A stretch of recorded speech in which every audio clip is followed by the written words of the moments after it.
बहू लाई दहेज में नौकरानी। पूरे मोहल्ले में चर्चा थी शर्मा जी के बेटे की शादी की। पूरे 1 करोड़ की हुई थी। लड़की वालों ने काफ़ी अच्छा खासा दहेज दिया था और लड़की बहुत सुंदर भी थी।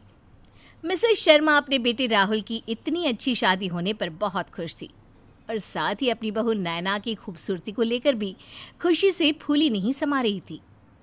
लेकिन नैना जब अपने ससुराल आई तो अपने साथ एक नौकरानी भी लेकर आई और ये बात पूरे मोहल्ले में आग की तरह फैल गई। शादी को कुछ दिन बीत चुके थे। देखो बहू, अब तुम्हारी शादी को 1 महीना हो चुका है। तुम और राहुल हनीमून भी मना कर आ गए, तो अब थोड़ा थोड़ा घर का काम संभालना शुरू करो। इस घर की बहू हो तुम और घर को संभालना तुम्हारी जिम्मेदारी है। मम्मी जी, मेरी शादी हुई है, इसका मतलब ये थोड़ी ना है कि मैं घर संभालूंगी और काम करूंगी। और वैसे भी मैं काम करने के लिए गीता को लेकर आई हूँ ना, वो सारी काम करेगी। लेकिन बेटा, गीता का क्या है, आज है कल नहीं, फिर तो अपना घर तुम्हें संभालना ही पड़ेगा ना। मम्मी जी, लगता है फिल्में बहुत देखती है। कल हो ना हो बहुत ज़्यादा बार देख लिए क्या? अरे भाई, गीता तो हमेशा यहीं रहने वाली है। अरे राहुल बेटा, ये क्या कह रही है नैना? अरे भाई, वो बहू है, उसे काम करना होगा, जिम्मेदारियां संभालनी होगी। हम नौकरानी के भरोसे कैसे रह सकते हैं? नमस्कार दोस्तों, आगे बढ़ने से पहले मैं आप सबको ट्रस्टेड ब्रांड लोटस 365 के बारे में बताना चाहती हूँ, जिसके ब्रांड एम्बेसडर काजल अग्रवाल, नवाजुद्दीन सिद्दीकी, उर्वशी राउटेला है। ये सबसे पुरानी गेमिंग कंपनी में से एक है जो 2015 से भारत में एक्टिव है।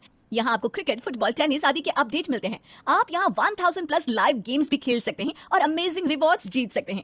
इस प्लेटफॉर्म पर आपको बेस्ट ऑफर्स और प्रमोशंस भी मिलते हैं। साथ ही सबसे अच्छी बात यह है कि इसमें 7 1-to-1 कस्टमर सपोर्ट है। तो आप किसका इंतजार कर रहे हैं?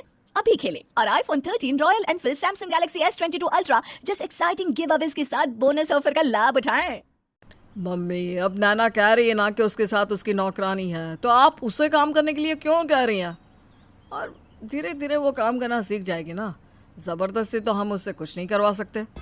अच्छा भाई, ठीक है, मैं तुम्हारी बीवी से कोई काम करने को नहीं कहूँगी। जब उसे खुद को अकल आएगी तो अपने काम अपने आप कर लेगी। थैंक यू मम्मी जी, मुझे आपसे यही उम्मीद थी। अच्छा, मैं चलती हूँ, वो क्या है ना, मुझे फेशियल करवाना है। अच्छा ठीक है, तुम जाकर अपना फेशियल करवाओ और गीता को यहाँ भेज दो। गीता को क्यों भेजना है? आपको उससे क्या काम है? अरे, अब तुम पार्लर में फेशियल करवाने जाओगी तो मैं उससे ही कुछ काम करवा लूँगी ना। छत पर जाकर कपड़े सुखा कर आएगी, बालकनी की सफाई कर देगी, कुछ तो करेगी ना। 1 मिनट मम्मी जी, वो सिर्फ मेरी असिस्टेंट है। मैं पार्लर जाऊंगी तो मेरा हैंडबैग कौन उठाएगा? गीता मेरे साथ जा रही है। वैसे भी बहुत टाइम से उसने भी फेशियल नहीं करवाया। उसकी स्किन कितनी डल हो गई है। मैं सोच रही थी उसका भी फेशियल करवा लाती हूँ। अरे अजीब हो तुम, अपनी नौकरानी का फेशियल कौन करवाता है? मैं करवाती हूँ मम्मी जी। मैं इतनी सुंदर हूँ और गीता मेरे साथ 24 घंटे रहती है। अगर वो अच्छी नहीं दिखेगी तो मुझे अच्छा नहीं लगेगा। इतना कहकर नैना वहाँ से चली जाती है। मिसेस शर्मा हैरान होकर उसे देखती रहती है। अरे क्या हुआ, इतना गुस्से में क्यों बैठी हो? किसी से झगड़ा हो गया क्या? ले लो 1 करोड़। अरे 1 करोड़ क्यों, 5 करोड़ ले लो ना लड़की वालों से। देखा कैसे मटकती हुई चली गई। कहती है जो नौकरानी आई है साथ में वो उसकी पर्सनल नौकरानी है।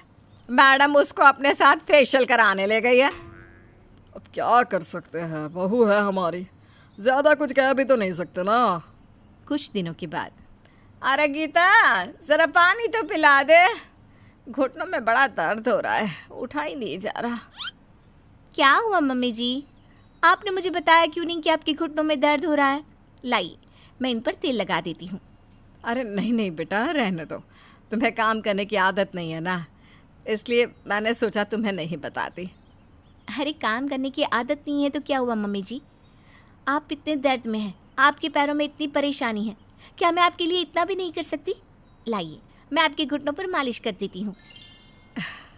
अच्छा ठीक है बहू, तुम इतना कह रही हो तो पैरों पर तेल लगा ही दो। लेकिन ज़रा गीता से कहो ना कि मुझे 1 गिलास पानी पिला दे, बहुत प्यास लग रही है। अरे मम्मी जी, मैं हूँ ना, मैं आपके लिए पानी लेकर आती हूँ और आपके घुटनों में दर्द है ना, मैं सारा काम करूँगी, अच्छा खाना भी बनाऊँगी। देखना, मेरे हाथ का खाना खाकर आप खुश हो जाएंगी। नैना मिसेस शर्मा के घुटनों पर अच्छे से मालिश करती है और सब लोगों के लिए बहुत ही स्वादिष्ट खाना बनाती है। कुछ देर के बाद सुनते हो, लगता है हमारी बहू को धीरे धीरे अकल आ रही है। आज तो बड़े ही प्यार से मेरे घुटनों पर मालिश की और इतना अच्छा खाना भी बनाया। मैं तो पहले ही कहता था थोड़ा वक्त दो उसको, धीरे धीरे सुधर जाएगी। अभी नई नई आई है, काम करना सीख जाएगी। शायद आप ठीक कहते थे, मैंने ही समझने में गलती कर दी। कल सुबह बहू से कहना कि अपने हाथों से बढ़िया सी चाय बनाकर पिलाए। जब से शादी होकर आई है मैंने तो अपने बहू के हाथ की चाय भी नहीं पी। हाँ हाँ बिल्कुल, क्यों नहीं। मेरी बहू अब बहुत बदल गई है, कितनी खुशी खुशी मेरी सेवा भी करती है। अगले दिन सुबह के वक्त अरे नैना बहू, ज़रा मेरे और अपने पापा जी के लिए 2 कप चाय तो बना कर लाओ बेटा।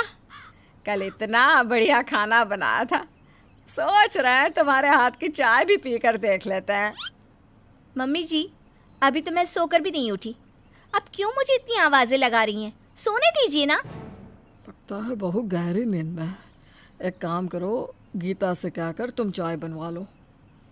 अरे गीता बेटा, देखो तो नैना शायद बहुत थक गई है, कल उसने पहली बार खाना बनाया था ना। एक काम करो, तुम चाय बना कर ले आओ। लेकिन ये क्या? तभी नैना दौड़ते हुए अपने कमरे से बाहर आती है। मम्मी जी, मैंने आपको बताया था ना, आपको जो कहना है मुझसे कहिए। अब गीता को क्यों बोल रही हैं आप? अरे बेटा, मैंने तुमसे ही तो चाय बनाने को कहा, लेकिन तुमने कहा तुम्हें नींद आ रही है तो मैंने सोचा गीता से बनवा लेती हूँ। हाँ तो मम्मी जी, अब मुझसे या गीता से चाय बनाने के लिए कहने की क्या ज़रूरत है? मैंने सब कुछ कर तो दिया है। क्या मतलब बेटा, तुमने पहले से ही चाय बनाकर रख दी है? नहीं पापा जी, मैंने ऐसा काम किया है कि मम्मी जी को अब मुझे या मेरी असिस्टेंट गीता को कुछ भी कहने की ज़रूरत ही नहीं है। ये तुम क्या कह रही हो नैना? मेरी भी समझ में कुछ नहीं आ रहा। क्या किया है तुमने?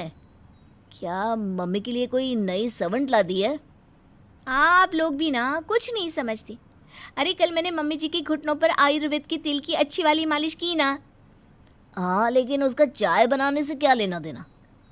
बहू, मैं तुमसे बहुत खुश हूँ, तुमने मेरे घुटने एक ही बार में ठीक कर दिए, लेकिन तुम्हारे इस बात का मतलब मुझे समझ में नहीं आ रहा। मम्मी जी कितनी भोली हैं आप। देखिए, मैंने आपके घुटनों पर तेल लगाया क्योंकि आप उठ नहीं पा रही थी, कोई काम नहीं कर पा रही थी। हाँ बिल्कुल ऐसा ही था बेटा। अब देखो, अब तो मैं दौड़ भी सकती हूँ। तो बस मम्मी जी, फिर दौड़िए और कीजिए घर के काम।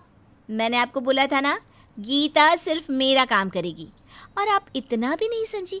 मैंने आपके घुटने इसलिए ठीक किए ताकि आप मेरी नौकरानी यानी कि मेरी गीता को परेशान ना करें। मुझे लगा बहू बदल गई है, मेरी सेवा करना चाहती है, लेकिन नहीं, वो तो अपनी दहेज में लाई नौकरानी को बचाने की कोशिश कर रही थी। हे भगवान, अच्छी नौकरानी दे दी तुमने मेरी बहू के दहेज में।